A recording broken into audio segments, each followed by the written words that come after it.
Salut tout le monde, bienvenue chez Lily et toutes ses folies. J'espère que vous allez bien aujourd'hui. Je suis en cours sur Hey Hey de Vaiana, bien sûr, c'est dans le tome bestiaire. Voilà, page 53. Alors, la vidéo n'est pas dédiée à un encours, hein, bien sûr, mais à l'entretien du DAL 133, parce que je viens de le vider. Ça fait plusieurs fois que je le fais, mais je l'entretiens à côté parce que effectivement ce n'est pas un taille-crayon, c'est un aiguiseur et c'est important de l'entretenir. J'entends mon chien qui pigne en bas, je vais peut-être descendre, je vais déjà faire une pause, ça va être super, je vais attendre qu'il repigne. Mais voilà, du coup moi je l'utilise avec les Brutuners qui sont des crayons qui sont quand même assez secs. Mais que j'affectionne, ça c'est zut, je vais pas, c'est une gamme qui est assez sec, ça c'est la petite gamme des 180 et bien sûr j'ai les 520 que j'ai mis de côté parce que je suis en train d'essayer de faire un rangement qui me convient plus ou moins avec des rouleaux de papier toilette. Mais bon, on fait avec les moyens du bord, avec le budget qu'on a. Et voilà, donc j'ai passé ma première couche sur Hey Hey. Et voilà, du coup j'ai utilisé pas mal mon dalle, je viens de le vider et je me suis dit, il y en a qui savent pas l'entretenir en fait, parce que c'est important de le faire. Là c'est une gamme de crayons qui est assez sèche, mais il y a des crayons qui sont plutôt gras et qui peuvent abîmer votre aiguiseur. Donc je vous propose de regarder un petit peu comment on le démonte et puis ce qui est le plus simple pour l'entretenir tout simplement. Donc voilà, sachant que je vais retailler un petit peu celui-ci parce que j'ai un petit peu abusé dessus. Là je suis avec le 45, donc de la petite gamme des Brutuners. Hein.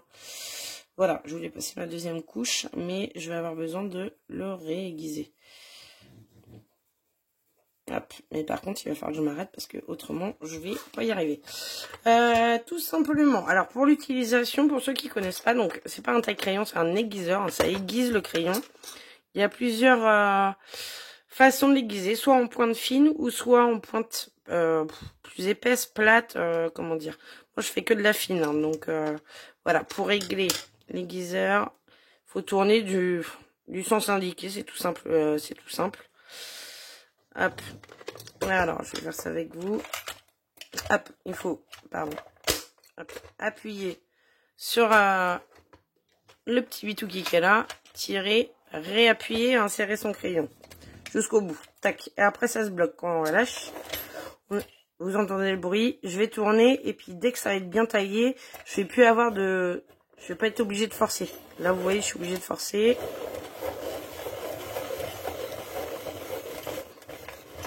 Voilà, c'est relâché. Je peux appuyer encore sur mon petit bouton et sortir mon crayon. Ce qui me fait une très belle pointe. Vous voyez, je vois rien avec la lumière. Mais voilà, donc du coup là ça va être plus fin, ça va être plus précis. Moi je préfère travailler comme ça avec des petits coups de crayon. Donc voilà. Donc du coup, on a un bac de peluche. Je l'ai vidé tout à l'heure, mais vous voyez comme quoi je taillais pas mal mes verres et tout ça. Ça c'est pareil, vous pouvez les réutiliser. Ces petites peluches de pigments. Tac, il y a un petit bout de feuille. Un petit bout de feuille. Après ça serait bien avec... ça fait comme de la pastel sèche. Pour faire des fonds et tout. Voilà. Par contre, on salit les mains, hein, bien sûr, mais ça reste du pigment, donc voilà. Et sachant que ça, c'était un verre qui était très clair. Alors, lequel c'était? Je vais pas pouvoir... Si, c'était le numéro 105. Voilà. Donc, hop, plus qu'à vider ça. Ça, c'est pas important de le nettoyer régulièrement, le bac. Hein. Mais après, bon, c'est un coup d'eau et tout ça. Mais moi, j'ai pas de robinet sous la main. Après, ici... Bon, il y a toujours un petit peu de traces que je vais pousser. Hey, hey. Parce que autrement, je vais le saloper. Je me connais. Ensuite, il va falloir juste, en fait, sortir l'aiguiseur qui est à l'intérieur. Donc, ça va se passer derrière. Moi, je l'ouvre. Je sais pas si c'est nécessaire ou pas. Et ici, il va juste falloir tourner la grosse manivelle noire. Sachant qu'il y a des gammas qui sont vertes et roses, il me semble. Je sais pas s'ils font du bleu aussi. Dans les gammes DAL 133, pardon. Donc voilà, je tourne la manivelle et puis je vais sortir mon aiguiseur. Donc vous voyez, il y a déjà de la plouche qui sort. Voilà. Pourquoi il faut les nettoyer? Parce que l'aiguiseur, en fait, quand il y a des crayons, là c'est des crayons secs, hein, mais quand il y a des crayons qui sont gras, et ben ça peut vraiment rester et encrasser tout ça. Hop, attendez, je tourne, vous voyez, hein, il y a plein de plouches. Alors tout simplement, vous prenez une brosse à dents ou un pinceau. Hop, j'ai un gros pinceau qui est là. C'est tout simple, hein. Voilà. Elle tournait à plusieurs fois parce que moi je me suis déjà fait avoir que ça reste un petit peu encrassé dans le mécanisme ici. Voilà. Il faut le taper un petit peu, tourner, puis enfin voilà quoi, c'est un nettoyage. Ça prend pas beaucoup de temps, mais je pense que c'est important de le faire. Moi j'y prends soin parce que c'est un cadeau de ma famille. Alors je sais plus si c'était à Noël ou à mon anniversaire dernier. Ou c'était peut-être les deux, parce que je suis née en décembre. Mais c'est important de le faire. Et moi, ça me tient à cœur. Et puis, comme ça, je sais qu'il va fonctionner à long terme. Donc, vous voyez, je l'ai vidé tout à l'heure. J'ai déjà nettoyé tout à l'heure. Et j'ai déjà ça en plouche dedans. Et encore, il m'en reste de la crasse. Vous voyez. Voilà, pour que ça... Voilà. Voilà, c'est un... Pas un gros investissement. Je sais plus à combien il est. J'ai même pas regardé. Mais il est très bien réputé. Vous voyez, l'entretien, il faut l'entretenir, mais c'est un petit entretien. Et puis voilà. Par exemple, parce qu'il y a un gros qui coûte, c'est le carandache électrique. Mais ça convient pas à tous les crayons, alors que celui-ci, il est... Enfin, moi, j'ai Polychromos, j'ai des aquarelles Blood de d'où, je sais plus. Je vais pas retrouver la marque, bien sûr. Il faut que je fouine dans mes placards. Bon, après les actions c'est pareil. Si j'ai les Castle Art aussi, pastel et puis la gamme lambda. Mais les aquarellables, je sais plus la marque que j'ai. Je les utilise tellement rarement. Je préfère la peinture aquarellable. Que voilà. Mais je sais que pour les crayons gras, il faut penser à le faire régulièrement, ouais.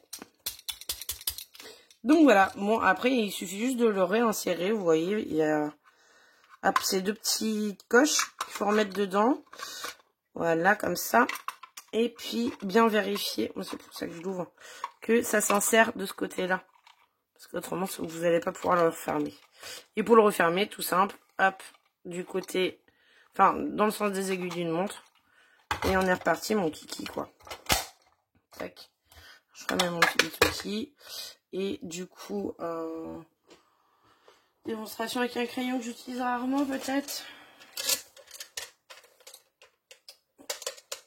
140. Non, le 41, j'ai pas dû l'utiliser régulièrement. Vous voyez, il est tout neuf. Hop, on tire. On appuie encore sur la languette. On insère. On relâche. Ça tourne, ça tourne. Ça fait quand même pas mal de plouches. Hein. Ouais, j'abuse un peu quand même. Et voici. Une pointe très fine. Là, j'ai vraiment réglé à fond. C'est pour ça que ça fait quand même... pas mal de dépôts, vous voyez bien. Mais bon, après mon crayon, il est top bien aiguisé, puis il est pas... ça dépend des colos que vous faites, hein. Il y a des crayons qui descendent un petit peu plus que les autres, mais... je vais foutre ça là-dedans. Tac. Et pareil, ouais. Vous pouvez garder les petits pigments, comme je vous ai dit tout à l'heure. Après, tout se mélange dans le bac, mais... j'ai ma pourrie, autant le faire. Parce que je vous dis ça, c'est parce que ça m'est déjà arrivé, hein. Rajouter un petit peu d'essence d'odeur ou voilà, il faut donner un petit peu d'huile de coude comme on dit, mais c'est faisable. Comme celui-ci il n'est pas très pigmenté, hein. Oh, quoique, hein. Mais ça nous l'aiguise parfaitement, quoi.